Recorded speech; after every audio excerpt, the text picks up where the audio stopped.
Bonjour à toutes et à tous, bienvenue dans Tribune et Podium, le podcast pour vivre les émotions du sport. Je suis Solène Rigoulet et tous les jours jusqu'à la fin de la quinzaine olympique, on se retrouve pour tout savoir de l'actualité des Bleus à Milan-Cortina. Les Jeux ont bel et bien démarré avec la distribution des premières médailles hier. Côté français, toujours aucune breloque, mais on compte bien ouvrir le compteur aujourd'hui. Retour d'abord sur la journée d'hier et la descente homme. Aucun des 4 Français alignés n'a réussi à monter sur la boîte.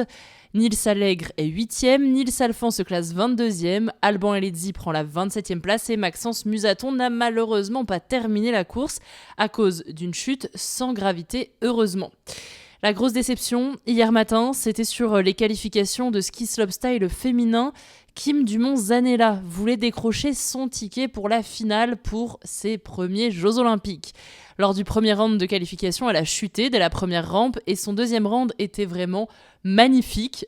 Parole d'experte que je ne suis absolument pas. Mais moi, j'ai trouvé ça grandiose. Elle a tout donné pour ne rien regretter. Mais malheureusement, lors du dernier saut, elle chute et n'obtient donc pas sa place en finale.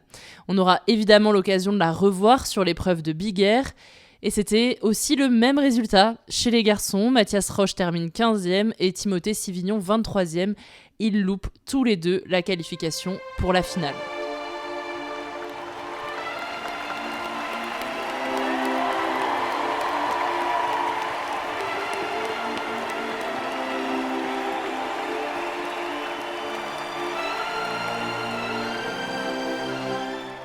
Côté ski de fond, j'étais très heureuse de voir les Françaises sur l'épreuve de skiathlon. Je n'avais pas beaucoup d'attentes côté résultat, mais l'essentiel c'est surtout de les voir sur la piste, profiter et prendre en expérience. La première tricolore, c'est Léonie Perry, 16e, Julie Pierrel se classe 21e, Chloé Panier 27e et Delphine Claudel a terminé 31e. Dans les autres petit bonheur de la journée, c'est Violette Braun qui devient olympienne avec sa première épreuve en patinage de vitesse. Elle finit 16e du 3000 mètres. On la reverra évidemment sur les autres épreuves de patinage de vitesse. Mais le plus incroyable chez elle, c'est qu'elle a commencé le patinage de vitesse il y a moins de 2 ans. C'était en octobre 2024. Elle fait clairement partie de la génération 2030 en vue des Jeux Olympiques dans les Alpes françaises. Et puis en saut à ski, Joséphine Panier a pris la 29e place après une préparation extrêmement compliquée pour les Jeux. Elle n'a pas réussi à battre son résultat de Pékin en 2022. Tout ce que je lui souhaite, c'est vraiment d'arriver à revenir à son meilleur niveau et elle aussi, on la reverra sur le concours de saut à ski. Que dire tellement je suis déçue. Même peut-être plus frustrée que déçue. Parce que l'équipe de France de patinage artistique, elle méritait tellement mieux que ça. Parce qu'ils ont tout donné. Malheureusement, ça ne passe pas pour la phase finale à un petit point seulement. Avant le passage de Kevin Emos hier, la France était 6e. Et pour être en finale, il fallait aller chercher un top 5 de cette épreuve par équipe. Malgré le magnifique programme de Kevin qui a terminé en beauté sur Lady Gaga, la France, elle est restée 6e au classement général à un cheveu de la Géorgie. Sur le programme masculin, Kevin Emos a pris la 4e place, ce qui est de bon augure pour la suite de la compétition en individuel cette fois. Mais clairement là, j'arrive pas à passer au-delà de la frustration.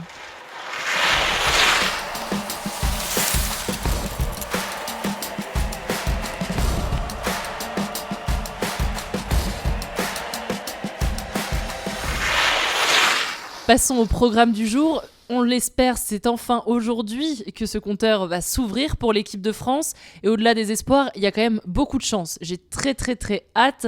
La plus grande chance du jour, elle est surtout du côté du biathlon à 14h05. Pour le relais mixte, on retrouve Éric Perrault, Quentin Fillon-Maillet, Lou Jean Monod et Julia Simon. Alors, petit rappel, Éric et Lou sont actuellement en tête du classement général de la Coupe du Monde. Quentin Fillon-Maillet et Julia Simon ont été médaillés sur cette même épreuve à Pékin en 2022.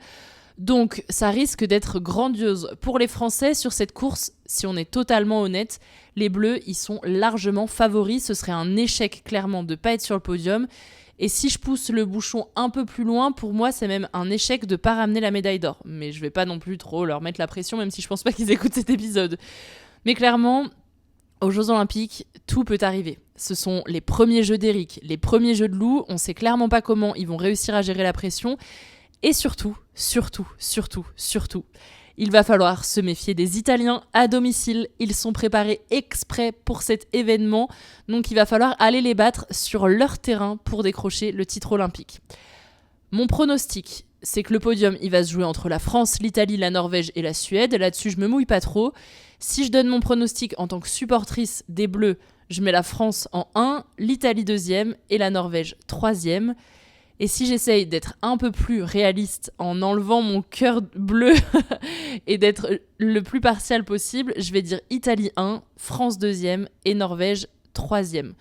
Je m'explique, c'est les garçons qui commencent le relais demain et je sais que les filles, en termes de finish, les filles italiennes Lisa Vitozzi et Dorothea Virer sont extrêmement fortes sur la piste et aussi côté du tir. Alors Dorothea, côté du tir, ça peut varier un petit peu, mais alors sur les skis, elles sont extrêmement fortes. Et la dernière fois qu'on a vu Julia Simon sur la piste, elle n'était pas la plus puissante, la plus rapide. Et pareil pour Lou. Donc à voir demain. En tout cas, voilà, mon pronostic, si je suis la plus réaliste possible, 1 Italie, 2 France, 3 Norvège. La grosse attente aujourd'hui, que dis-je ? Le monde aura les yeux rivés sur la descente femme en ski alpin.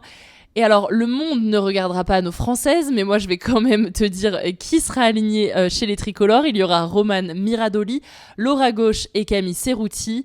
Mais surtout, le monde attend la légende du ski alpin américain, Lindsey Vonn. Elle est sortie de sa retraite exprès pour cette échéance olympique. À 41 ans, elle va tenter de marquer l'histoire en allant chercher l'or avec les croisés en moins. Oui, parce qu'après une chute la semaine dernière, elle s'est fait les ligaments croisés. Malgré ça, elle a décidé quand même de participer à la course. Rendez-vous à 11h30 pour voir ça.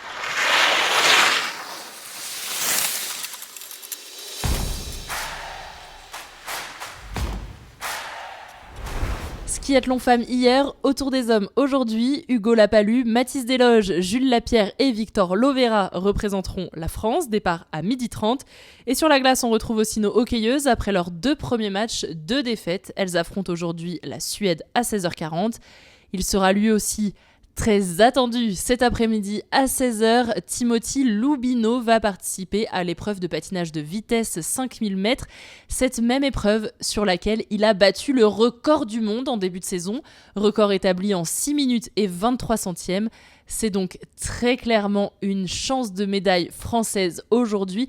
On compte sur lui pour ouvrir ce compteur, même si on espère qu'il aura déjà été ouvert avant par les biathlètes.